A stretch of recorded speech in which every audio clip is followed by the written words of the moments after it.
تمام تعریفیں اس کریٹر کے لیے جس نے اس یونیورس کو ایک مقصد کے تحت پیدا کیا ہے. رسپیکٹڈ جناب جاوید اختر صاحب, مسٹر سوربھ دیویدی اور respected audience, thank you all for being here today.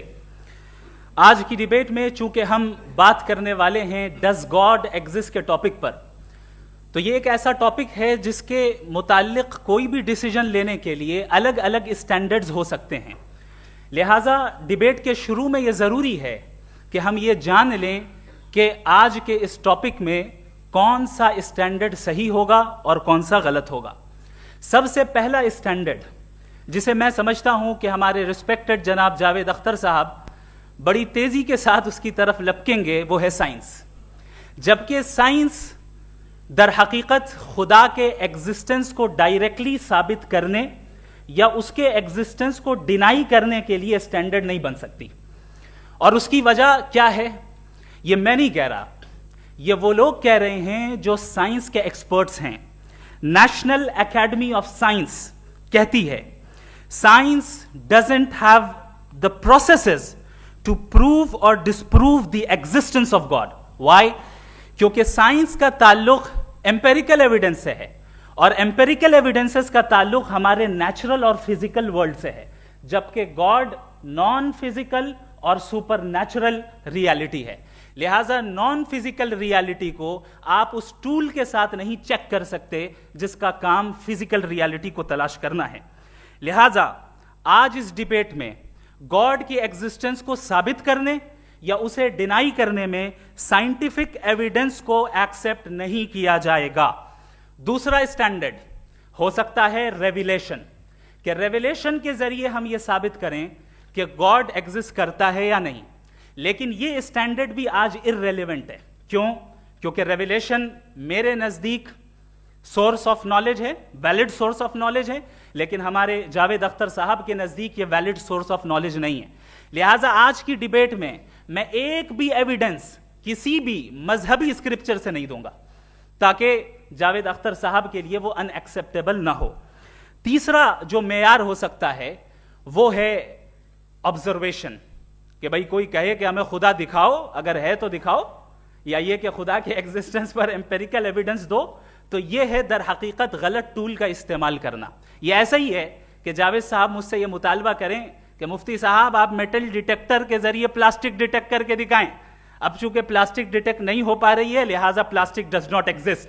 Know, you are using the wrong tool. اس ٹول سے پلاسٹک کو ڈیٹیکٹ نہیں کیا جاتا. لہٰذا میں سمجھتا ہوں کہ گاڈ کے ایگزسٹنس پر ایمپیریکل ایویڈنس کا مطالبہ کرنا ایک بچکانہ مطالبہ ہے, اور ہمارے رسپیکٹڈ جناب جاوید اختر صاحب اس اسٹیج سے اب بہت آگے نکل چکے ہیں. اب بچتا ہے ایک ہی اسٹینڈرڈ, اور وہ اسٹینڈرڈ ہے عقل, لاجک, ریزننگ. اور یہی وہ اسٹینڈرڈ ہے جس کے تحت گاڈ کی ایگزسٹنس کو ثابت کیا جائے گا یا گاڈ کی ایگزسٹنس کو ڈینائی کیا جائے گا. لیکن چونکہ یہ بہت امپورٹنٹ اور سینسٹیو ٹاپک ہے, اس لیے لاجیکل آرگیومنٹ بھی ایسا ہونا چاہیے جو ڈیفینیٹو ہو, انڈیفینیٹو نہ ہو, جو 2 اور 2 4 کی طرح بالکل واضح ہو, جسے لاجیکلی ریجیکٹ کرنا پاسبل نہیں ہو. فار ایگزامپل ہم کہیں ہمارے رسپیکٹڈ مسٹر سوربھ صاحب یہ ایک انسان ہے اور تمام انسان کانشیس بینگ ہے, لہٰذا نتیجہ کیا نکلا, ہمارے سوربھ صاحب بھی کانشیس بینگ ہے. کیا یہ انڈیفینٹ آرگیومنٹ ہے یا ڈیفینٹ آرگیومنٹ ہے؟ یہ ڈیفینٹ آرگیومنٹ ہے. یہ 2 اور 2 کی طرح واضح ہے, اس میں کسی طرح جو ہے لاجیکلی اس کو ریجیکٹ نہیں کیا جا سکتا. تو اگر آج ہمارے جاوید اختر صاحب ایسی کوئی عقلی دلیل اور لاجیکل ایویڈنس دیں خدا کے نہ ہونے پر جو ڈیفینٹ بھی ہو, تو میں یہ اعلان کرتا ہوں کہ یقیناً میں اس ایویڈنس کو قبول کروں گا اور اس پر غور کروں گا. لیکن ساتھ میں یہ بھی اعلان کر دیتا ہوں پریڈکشن کے طور پر کہ ایسا کوئی ڈیفینٹ آرگیومنٹ کوئی نہیں پیش کر سکتا. دلیل ہم دیں گے اور ڈیفینیٹو دلیل دیں گے, لاجیکل دلیل دیں گے, ایسی دلیل دیں گے جو انٹائر ایتھیسٹک ورلڈ اسے ریفیوٹ نہیں کر سکتی. چلیں اب ہم ایک ایگزامپل سوچتے ہیں, ایک سینیریو, سمپل سینیریو. تمام آڈینس سے گزارش ہے, ہم اور آپ ایک آئسولیٹڈ آئیلینڈ پر ہیں, ایسا آئیلینڈ جہاں پہ ہم سے پہلے کوئی کبھی نہیں گیا. چلتے چلتے آپ کے سامنے اچانک آپ نے دیکھا ایک پنک کلر کی بال پڑی ہوئی ہے, سب سے پہلا سوال آپ کے ذہن میں کیا آئے گا کہ یہ بال یہاں کیوں آئی, کیسے آئی, یہ پنک کلر کی ہی کیوں ہے, کوئی اور کلر بھی ہو سکتا تھا, یہ اسی شیپ میں کیوں ہے, کوئی اور شیپ بھی ہو سکتا تھا. نیچرلی آپ اس طرف پہنچیں گے کہ کوئی نہ کوئی ہے جس نے ان اسپیسیفک پراپرٹیز کے ساتھ اس بال کو بنایا ہے اور یہاں پہ رکھا ہے. چونکہ آپ جانتے ہیں کہ یہ جو بال ہے اس کا ایگزسٹ کرنا ضروری نہیں ہے, یہ ایگزسٹ کر بھی سکتی تھی, نہیں بھی کر سکتی تھی, اور ایگزسٹ کرنا ہی تھا تو کسی اور فارم میں کرتی, کسی اور کلر میں کرتی. اب آپ اس بال کو ایکسپینڈ کرتے چلے جائیں, ایکسپینڈ کرتے چلے جائیں, ایکسپینڈ کرتے چلے جائیں, یہاں تک کہ یہ بال یونیورس کے سائز کی ہو جائے. بتائیے کہ کیا سائز کے بڑھ جانے سے سوال بدل جائے گا؟ ہرگز نہیں بدلے گا. ابھی بھی سوال رہے گا یہ یونیورس کہاں سے آیا, ان اسپیسیفک پراپرٹیز کے ساتھ کہاں سے آیا, کیوں آیا, کس نے بنایا. یہ سوال اس وقت بھی ویلڈ رہے گا. لیکن یہ سوال اگر ہم جناب جاوید اختر صاحب سے کریں تو چونکہ ان کا ورلڈ ویو ایتھیسٹک ہے, اور صرف ان کا نہیں, مطلب جتنے بھی ایتھیسٹ ہیں اور ایتھیسٹک ورلڈ ویو کو رکھنے والے سے اگر آپ یہ سوال کریں کہ یہ یونیورس کہاں سے آیا, تو ان کا جواب یا تو آرگیومنٹ فرام اگنورینس ہوگا یا ڈوگمیٹک ہوگا.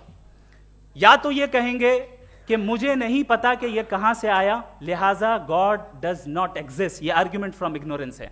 یا یہ کہیں گے کہ یہ یونیورس خود بخود بن گیا. اس کا مطلب یہ ہے کہ اس بال کو بھی خود بخود بن جانا چاہیے, لیکن بال کے تعلق سے یہ ایکسپلینیشن ایکسپٹ نہیں کی جائے گی کہ یہ خود بخود بن گئی, لیکن یونیورس کے تعلق سے کر دیا جائے گا. اسے ہم دوسرے الفاظ میں ڈوگما بھی کہہ سکتے ہیں. دوسری چیز, ہمارے جاوید اختر صاحب ضرور گاڈ آف گیپس کی مثال بھی ضرور دیں گے, اور مثال دیں گے کہ پہلے زمانے میں بجلیاں کڑکتی تھی تو لوگوں نے کسی ایک خدا کی طرف, اور بارش ہوتی تھی تو دوسرے خدا کی طرف منسوب کر دیا, ان کے پاس دلیل نہیں تھی. یہ ہمارا ورلڈ ویو ہے ہی نہیں, یہ ہمارا ورلڈ ویو ہے ہی نہیں, کیونکہ نیچرل فینومینا کے پروسیس کی انٹرپریٹیشن کو جان لینے سے یہ کہاں سے ثابت ہو گیا کہ گاڈ ایگزسٹ نہیں کرتا ہے. اس پر میں انشاءاللہ ابھی آگے بات کروں گا. آپ حضرات یہ بھی دیکھیں گے, اور میں یہ ایکسپیکٹ کرتا ہوں کہ ہمارے رسپیکٹڈ جناب جاوید اختر صاحب ضرور ایموشنل آرگیومنٹس بھی دیں گے, جو کہ ایک لاجیکل فیلیسی ہے جب بات آتی ہے ٹروتھ کو ڈیسائیڈ کرنے میں. کیوں؟ مثال کے طور پر وہ کہیں گے کہ اگر گاڈ ہے تو ایول کیوں ایگزسٹ کرتا ہے, جبکہ میں کہتا ہوں ایول کا ایگزسٹ کرنا گاڈ کے ایگزسٹ کرنے کی دلیل ہے, اس کے خلاف نہیں ہے. چونکہ اگر گاڈ ہے تو ہم سب اس کے سامنے اکاؤنٹیبل ہیں, اور اگر ہم اکاؤنٹیبل ہیں تو اکاؤنٹیبلٹی کے لیے ایول کا موجود ہونا ضروری ہے, اس کے بغیر ہم اکاؤنٹیبل نہیں ہو سکتے. اور اگر ہم اکاؤنٹیبل نہیں ہیں تو ہم جناب جاوید اختر صاحب سے پوچھیں گے کہ آپ بتائیں کہ پھر سفرنگ اس دنیا میں کیوں ہیں؟ اگر خدا نہیں ہے تو سفرنگ کیوں ہیں؟ اور ان لوگوں کے جذبے کا کیا جن کے اندر سفرنگ کے بعد انتقام لینے کا جذبہ پایا جاتا ہے اور وہ اس دنیا سے ایسے ہی چلے گئے, کیا ان کی ساری تکلیفیں بیکار چلی جائیں گی؟ اب آ جائیں اسی ایگزامپل کی طرف کہ بال, مجھ سے اگر کوئی پوچھے اس بال کو کس نے بنایا, اور یا اس ایکسپینڈڈ بال کو کس نے بنایا, میں کہوں گا کہ چونکہ یہ یونیورس اور اس یونیورس کی تمام چیزیں کانٹینجنٹ ہیں. کانٹینجنٹ ہونے کا مطلب یہ ہوتا ہے کہ جو اپنے ایگزسٹنس پہ کسی کے اوپر ڈیپینڈ کرتی ہو, تو ظاہر ہے یہ یونیورس کانٹینجنٹ ہے. اور اگر کوئی چیز کانٹینجنٹ نہیں ہے تو میں ریکویسٹ کروں گا کہ مجھے دکھا دیں کہ کون سی چیز یونیورس میں کانٹینجنٹ نہیں ہے, ہم بھی ذرا غور کر لیں اور ہم بھی دیکھ لیں. اور جب کانٹینجنٹ چیزیں موجود ہیں تو فلاسفرز کی اصطلاح کے مطابق, ہم اس ٹرمینالوجی کے مطابق ہم اس جگہ تک پہنچتے ہیں اور اس ہستی تک پہنچتے ہیں جسے نیسیسری بینگ کہا جاتا ہے, کہ یہ وہ نیسیسری بینگ ہے جس کا موجود نہ ہونا ناممکن ہو. چونکہ اگر یہ موجود نہ ہو تو ساری چیزیں ایگزسٹنس میں آئیں گی ہی نہیں, اور یہ ساری کانٹینجنٹ چیزیں اسی کے اوپر ڈیپینڈ کرتی ہیں. اب اگر آپ یہ سوال کرتے ہیں کہ پھر اس ہستی کو کس نے بنایا, پھر اس کا کاز کیا ہے, پھر اس کا کاز کیا ہے, پھر اس کا کاز کیا ہے, اور اینڈلیسلی چلے جائیں, اسے ہم کہتے ہیں انفینٹ ریگریس آف کازز, جو کہ لاجیکل فیلیسی ہے. کانسیپچولی انفینٹی پاسبل ہے. مثال کے طور پہ نیومیریکلز 1 2 3 گنتے چلے جائیں, انفینٹ نمبرز ہیں. میں کانسیپچولی بات نہیں کر رہا, پریکٹیکلی ریالٹی میں ثابت کر کے دکھائیں کہ infinite regress of causes possible ہیں یا نہیں. اگر پاسبل ہیں تو ہم مان لیں گے, مثال دے دیں, اور پاسبل نہیں ہے تو ایک ہی آپشن بچتا ہے جسے ہم کہتے ہیں نیسیسری بینگ. ایسی نیسیسری بینگ جو انڈیپینڈنٹ ہے, چونکہ اگر وہ ڈیپینڈنٹ ہوئی تو وہ نیسیسری نہیں رہے گی. ایسی انڈیپینڈنٹ بینگ جو اٹرنل ہے, اگر وہ اٹرنل نہیں ہوگی, اس کی بگننگ ہوگی تو وہ خود کانٹینجنٹ ہے. ایسی بینگ جو پاورفل ہے, کیونکہ کانٹینجنٹ کو ایکچوالائز کرنے کے لیے پاور چاہیے. ایسی بینگ جو انٹیلیجنٹ ہے اور نالجیبل ہے, کیونکہ یہ یونیورس اسپیسیفک فارم اور اسپیسیفک لاز آف نیچر کے تحت پریسائزلی چل رہا ہے. Thank you.